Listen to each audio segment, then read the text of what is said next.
So in this video, we want to discuss how a two-party system is a sentence for annihilation and destruction of a nation, and why it's very important that we step outside of this nonsensical belief and start taking the initiative to bring on board third, fourth, fifth, and sixth parties to try to ensure that monopolistic essentially power is not vested in just two people and two parties in a most important market of all, that is the political marketplace, and to make sure that it stays competitive and all ideas are heard and not only two parties make decision for everybody. So the first most important aspect that it goes against the whole notion of the two-party is that we're just one party away from dictatorship. This is the most important thing. When you have a two-party system, you're just one step essentially away. The second part has to do with duopoly, which is the most sophisticated and the most efficient way that you can ensure that you can control the mankind and the people in the country. That is, in a very hierarchical system, the order comes from above and everybody fits into the system, giving the illusion that there's some kind of a right, and you're fighting for some kind of your own belief and ideologies, whereas it's just an artificial fight, and both of them, they're just two sides of the same coin, or in fact they're just the shadow of one another. If you pay attention, many of the billionaires and the wealthy elite that we have poured their wealth actually like as if it's some kind of a horse race. They bet on the both winning parties, and guess what? At least in a horse race we have many competitors, but in this race there are both of them, which makes it so even. So either one of them that come in power, they eventually will protect your interests, and what's left out is just the average people who just can't afford to even show up at the polling sites to even cast their vote, because guess what? They have to go to work or take care of their children or family. This is the amazing disparity that we're facing in America, and I think this has to be solved through the taxation. That's a side matter. The third aspect, I think the most is well said about how it has turned this system into a cartel and a mafia of two parties controlling all the aspects of political system in America, both in the presidential, that is the executive branch, as well as the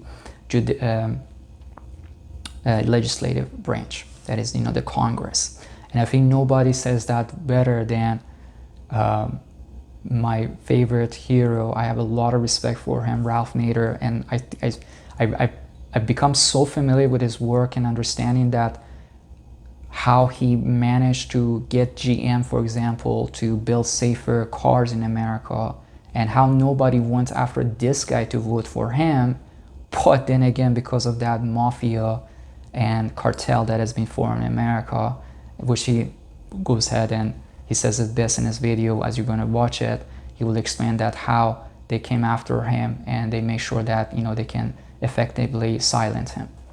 You got two choices, Democrat, Republican. They're the same on empire, the same on foreign policy, the same on Wall Street. They differ on social safety nets like Medicare and Social Security and pro-labor unions or anti-labor unions.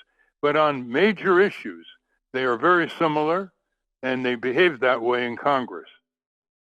You mentioned the lawsuits when you ran for president. Remind us of what it was like to get your name on the ballot as a third-party candidate. Well, let's take Pennsylvania. We had enough signatures on our petition to get on the ballot in Pennsylvania.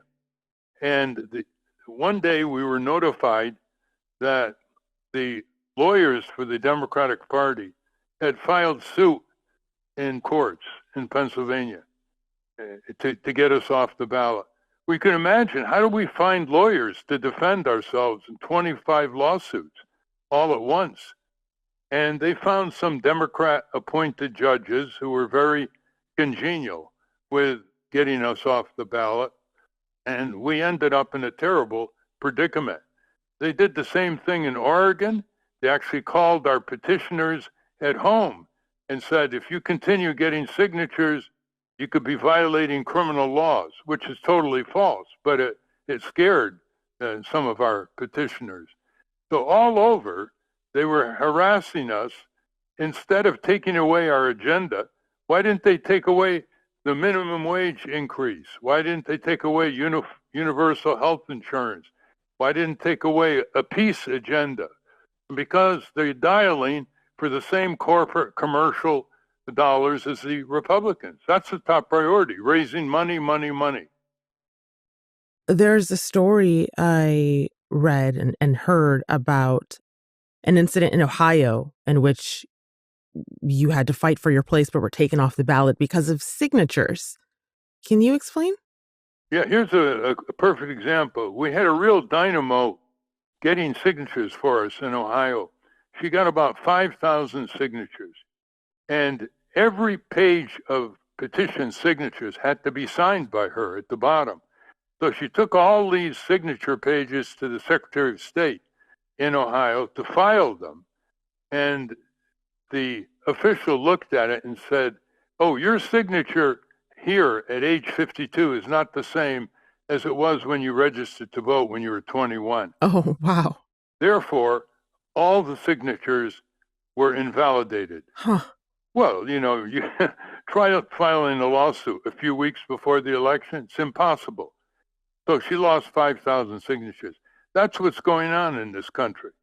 So as he said, you can see clearly that using many soft weapons, these people are able to essentially silence anybody who is not capable of securing votes or is not able to have the funding. And apparently, if you're a good person who stands up for people, you have no place in this market of ideas. And I think this is where people really need to wake up. I often look at these rallies and I see how people, are hurrahing and, start yelling and screaming for their candidate, which is so reminiscent of those people in the Colosseum and, essentially chanting for the gladiators who managed to just kill somebody. Or just like in the stadium, they start, getting high and start doing all those things, cheering for their winning team.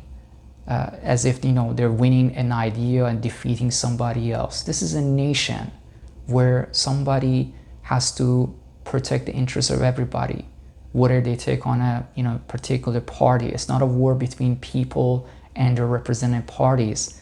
It's something for the benefit of people. And this is very important because I want to mention this example. During Biden's administration, the Democrats, realizing how important it is to come up with the idea of securing our borders. This is something that happened in Congress. They came up and tried to fix this issue. However, the Republicans, hoping that they can weaponize immigration in the 2024 election, they came up and said that no, we're not going to approve this. I mean, literally, our Congress has turned into some kind of kindergarten.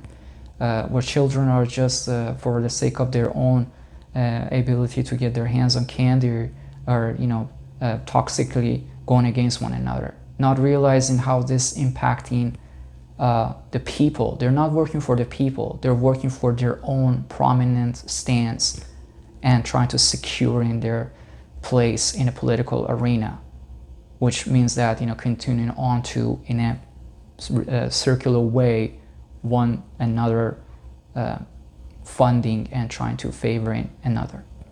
So if you have multiple parties in the system, somebody as a moderator, essentially these multiple smaller even people, if they're granted that ability, and the government, this is where has to come in and through tax money fund these smaller parties to try to grow. It enables them to act as an arbitrator, moderator, try to make sure that even if one party is not fulfilling its work for the people, they can come in and secure the work in the Congress and make sure that, actually something is getting done there. In the last 40 years, we have not been able to accomplish anything practical in the Congress. So this is one step forward that we need to take. And the last aspect of this two-party system has to do with the whole binary effect of it. Essentially, one party only wins if they come up with more extreme means, going and saying that, okay, we just like Trump is doing now, we're going to get rid of the taxes. In his first round, he reduced the tax for corporations from 35% to 21%, and he won their favor, and he offered them some kind of freebie, which to like adherences get them behind him. And now he's saying we're just going to get rid of taxes. The more extreme ideologies in this marketplace of politics you come up with, more followers you will have, because people are like, well, okay, bigger is better. You're not being practical. Essentially, using populism, you're destructing a nation, something that doesn't make sense. Where are we going to get revenue from? From tariffs? Where do tariffs come from? From the pockets of the very people. China doesn't pay the tariffs.